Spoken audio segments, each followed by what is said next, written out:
How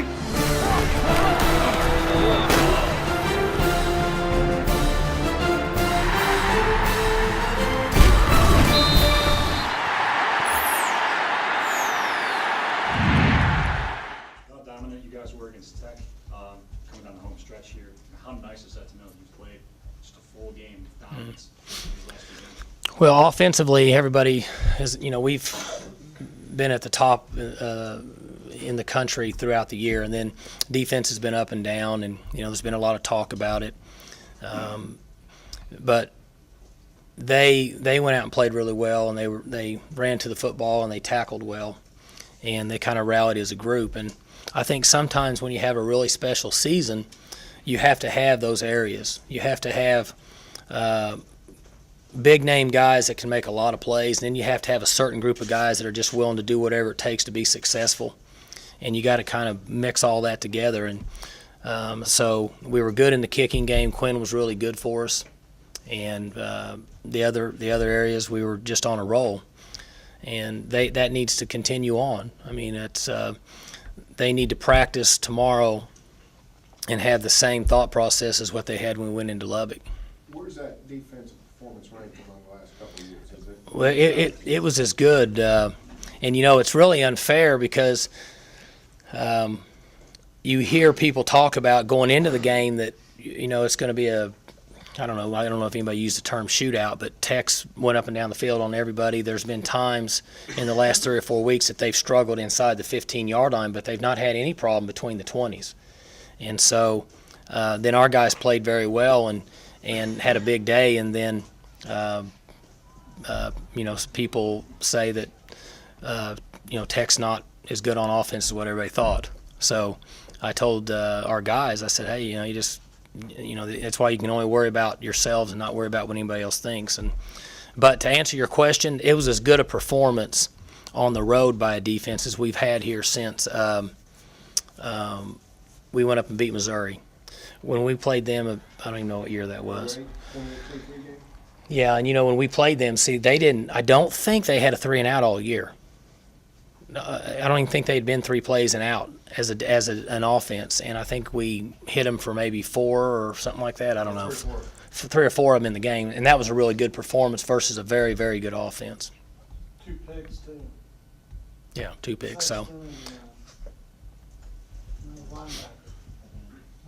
Levine, right? Mike, the attention to that defense. Did you understand it though, or do you think people should look beyond? Well, I think everybody has a right to their opinion, and most of what's been said is justified based on total yards given up, and we wish we'd have had more 3 and outs. And so my honest opinion on that over the last few weeks, and that question is that if the yards weren't if there weren't as many yards and there were more 3 and outs, it wouldn't get brought up as much. But they have scoring-wise done fairly well, and they forced a lot of turnovers. And you can adjust those statistics any way you want. You can base it on how long they're on the field. You can base it on total number of plays. But defensive statistics are set up now based on a game, not based on total number of plays. For example, we played I don't think it was Missouri. That was in the 80s. Who did we play before Texas, We played somebody, and there was like 110 plays or something. The defense had 110 plays. Yeah. Well, I don't know who it was, but somebody had 105 or who? Baylor. Yeah. It's 105 or 110 plays that our defense had to compete against because the offense wasn't out there very long. And so there's a total number of yards, and then there's points. But in years ago, 65 plays was a normal game. So it's basically 2 games they played. But it doesn't, statistically, it doesn't come out that way now. Are you concerned at all with the number of plays that the defense has had to play this year? I am.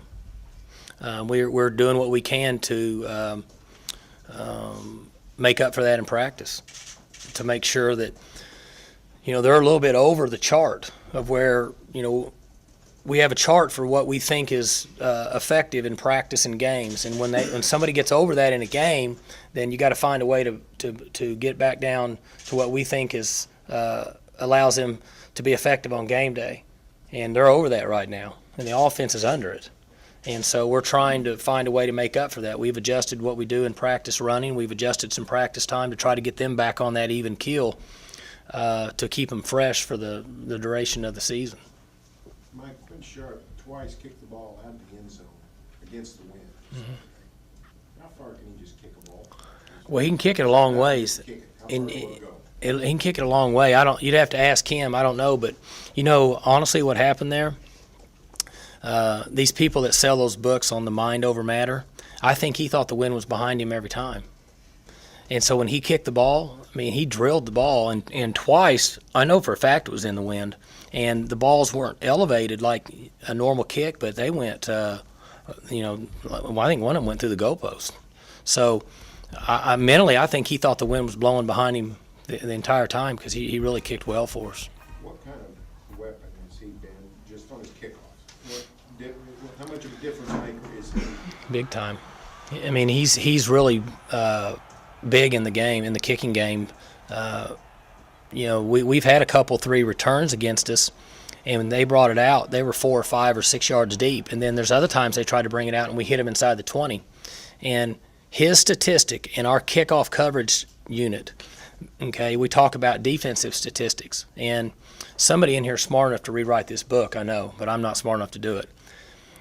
Your kickoff coverage is statistics are based on a game.